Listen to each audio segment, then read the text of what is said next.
Assalamualaikum warahmatullahi wabarakatuh. Kisah cinta Gusmi dan Bunyayat adalah kisah cinta yang tak sempurna, tapi menjadi inspirasi bagi kalangan. Ketika usia Gusmi masih 9 tahun, dia sudah sering tabarukan ke berbagai kiai sufi. Beberapa kiai yang dikunjunginya adalah Kiai Haji Mubasir Munzir Kediri, Gus Ud atau Kiai Haji Mas'ud Pagerwojo Sidoarjo, dan Kiai Haji Hamid Pasuruan. Di tempat Gus Ud Pagerwojo Sidoarjo, Gusmi bertemu dengan Kiai Haji Ahmad Siddiq yang usianya lebih tua. Kiai Haji Ahmad Siddiq ini di kemudian hari sering menentang tradisi sufi Gusmi, tetapi akhirnya menjadi kawan karibnya di Dzikrul Ghafilin. Kebiasaan Gusmi pergi keluar rumah menggelisahkan orang tuanya. Akhirnya ayahnya memintanya ngaji ke Lirboyo, Kediri, di bawah asuhan Kiai Haji Makhrus Ali yang kelak begitu gigih menentang tradisi sufinya. Di Lirboyo, Gusmi bertahan hanya 16 hari dan kemudian pulang ke pelosok Kediri. Ketika sadar orang tuanya resah akibat kepulangannya, Gusmi justru akan menggantikan seluruh pengajaran ngaji ayahnya, termasuk mengajarkan kitab Ihya Ulumuddin. Namun, beberapa bulan kemudian, Gusmi kembali ke Lirboyo.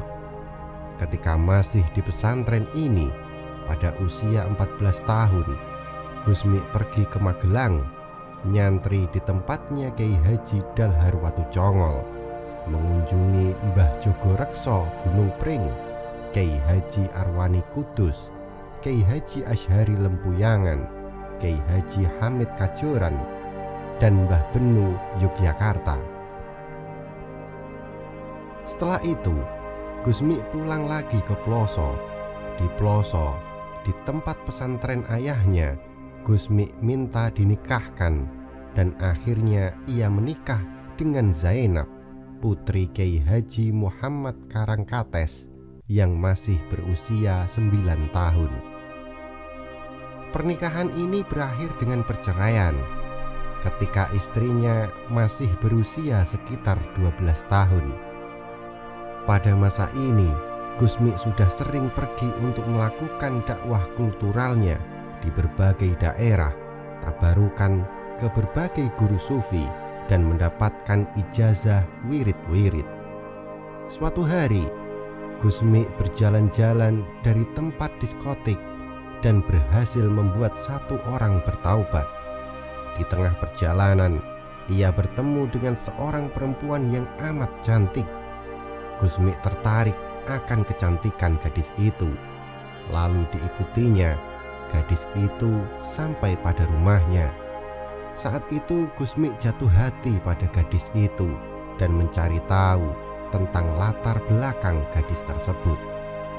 Setelah tahu tentang gadis itu, Gusmi berniat melamar lalu menikahi gadis cantik itu. Pada tahun 1960, Gusmi menikah dengan Lili Suyati dari Setono Gedong. Dari sinilah kisah cinta Gusmi berlanjut ke jenjang yang serius. Pernikahan ini atas saran dari Kiai Haji Dalhar dan disetujui oleh Kiai Haji Mubasir Munzir, salah satu guru Gusmi. Gadis itulah yang menurut gurunya akan sanggup mendampingi hidupnya dengan melihat tradisi dan kebiasaan Gusmi untuk berdakwah keluar rumah. Pada awalnya, pernikahan Gusmi dengan gadis Setono Gedong ditentang Kiai Haji Jazuli Usman dan Nyai Rodiyah. Setelah melalui proses yang panjang, akhirnya pernikahan itu disetujui.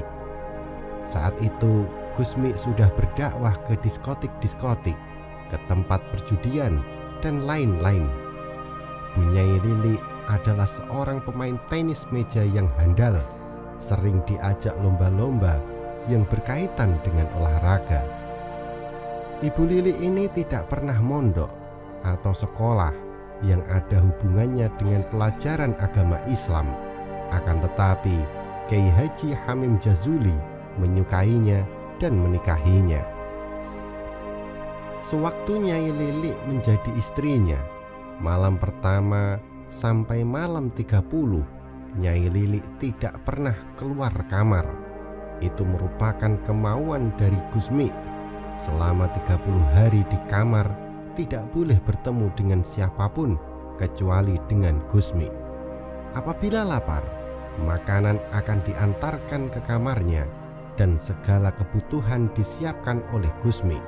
Ini adalah cara Gusmi mengajari istrinya. 30 hari diajarkan ilmu-ilmu agama, dan 30 hari pula lah Nyai Lili menghafal Al-Quran 30 juz. Nyai Lili sangat berubah setelah menikah dengan Gusmi. Bu Nyai Lili yang awalnya hanya seorang perempuan biasa, pemain tenis meja yang tidak mengerti kaitannya dengan ilmu-ilmu agama, menjadi mengerti ilmu-ilmu agama karena diajari oleh Gusmi.